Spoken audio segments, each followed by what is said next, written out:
నమస్కారం ఘంటారావానికి స్వాగతం ముందుగా ప్రధాన అంశాలు రాష్ట్రంలో కురుస్తున్న భారీ వర్షాలపై సీఎం రేవంత్ రెడ్డి అత్యవసర సమీక్ష వరద ప్రభావిత ప్రాంతాల్లో తక్షణమే సహాయ చర్యలు చేపట్టాలని ఆదేశం ఏకధాటిగా కురుస్తున్న వర్షానికి జలదిగ్బంధంలో జిల్లాలు రోడ్లపైకి వరద నీరు వచ్చి చేరడంతో నిలిచిన రాకపోకలు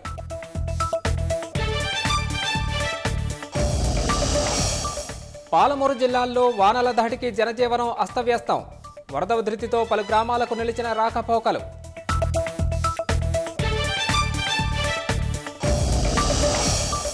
లైంగిక వేధింపులను ఖండించిన మలయాళ నటుడు న్యాయపరంగా పోరాడతానని జయసూర్య ఎఫ్బీలో వెల్లడి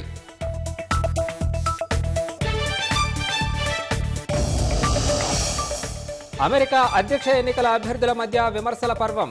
మాజీ అధ్యక్షుడు ట్రంప్ వైఖరిని విమర్శించిన కమలా హ్యారిస్